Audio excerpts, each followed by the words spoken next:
Thank you, members of this committee, for inviting me to testify. As I'm talking to you right now, people are scared in Idlib province. Children are dying.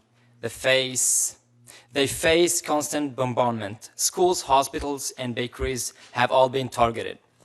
All day, every day, civilians live in fear of the horror of the regime, Russia and Iran. During the humanitarian disaster in Idlib, we cannot forget why so many people have come to this desperate place to evade the very same detention I faced for over 3 years.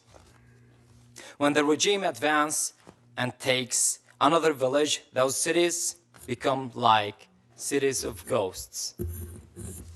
Innocent men, women, and children either die, flee, or end up in detention centers like me. What I'm going to tell you in the coming few minutes is a story, true story. My father left me at a protest on the street of my hometown, Banyas. On March 18th of 2011. Before he departed, he whispered a few words in my ears. Guess what it was? I had participated in the demonstrations, and only for asking for freedom, I was arrested. And I was tortured. I was confused. I didn't understand why they arrested me. I was 15 years old. Don't really understand the situation and what's going on. And I was, as like every other kid on this planet, they think police is like somebody who protects you. That's what my thought about the police, even in Syria. Especially that my father was an officer. He retired in 2009, but still for me, it was my dad was an officer. He protected me, and that's what the police should do. In prison, they tortured me, and my torture forced me to say that I have killed, I had weapons. But it didn't come that easy. He had to pull out my fingernails out of my fingers first before I give this false confession. I was only 15 years old when the guard opened scarred in my body. I was only 15 years old when my life experience became nearly too much to bear. I was only 15 years old when I wished to die. I remember one good thing from prison. 1 month, something was different. I didn't know what's going on, but we get less torture, we get more food.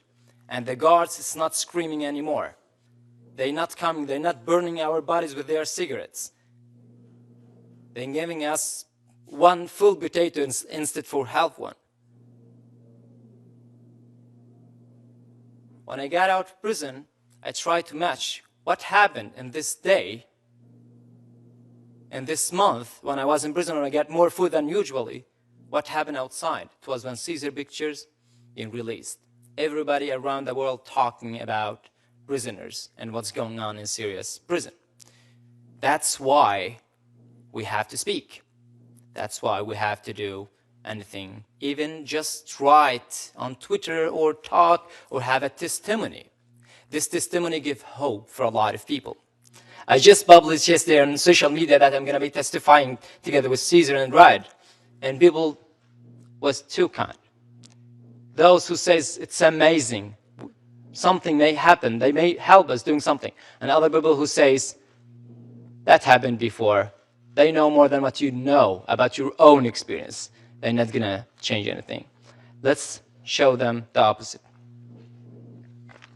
I remember one Tuesday, that beautiful Tuesday, when I was inside a prison. It was the 9th of June, 2015.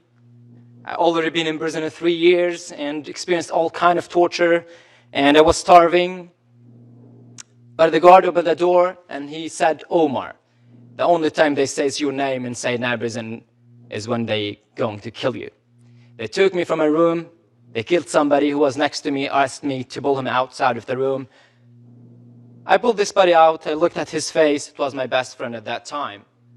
The guards took me, isolated me in a room for 48 hours. And every single hour, day and night, when the watch of the guard beep, he comes and asks me a question. How do you want me to kill you? Be creative. I was forced to give 68 answers instead for 48, because not all of them was nice or good enough for him to enjoy killing me. After 48 hours, they pulled me out of the room, took me in the car, blindfolded my eyes, my hands tied behind me, and they put me in the street facing the ground. The officer is walking slowly behind me, and I'm scared. Because I don't want to see how they're gonna kill me. I don't know. He walks, talks about my death, then he's just got silent. And load, aim, didn't go that quickly. It took a billion years for me to feel between load and aim. It takes so long time. Then he said, shoot, poof. And I died. For the first time. I never died before. I didn't know how it feels or what's going to happen. Have any of you died before and can explain how it feels to die? I didn't, so I was just thinking, wow, finally to afterlife. I woke up still alive. Didn't know what happened. The guy they killed in the room when they come to take me was a guy who was supposed to be released. They killed him. They put my name on his face. And they took me outside of prison because it was my day to be executed. Took me outside of prison with his name. Because my mother paid $20,000 to an officer to get me out of prison. She didn't know how, but my mom wanted me to be alive. After that, they killed my father and my siblings. An attack on our village in Syria.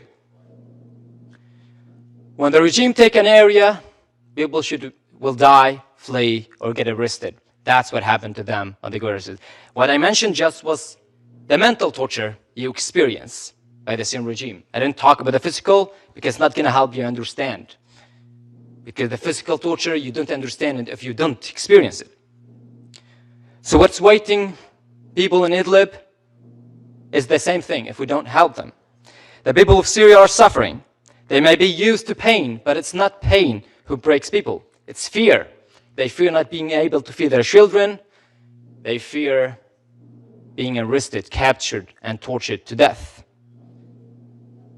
It's not torture who's the worst. It's waiting torture the worst.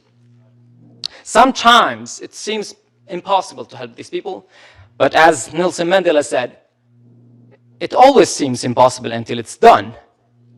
We have to do something. And I want to conclude by quoting the words of your own president when he said, Assad is an animal. I hope you all agree with him. I do. Thank you.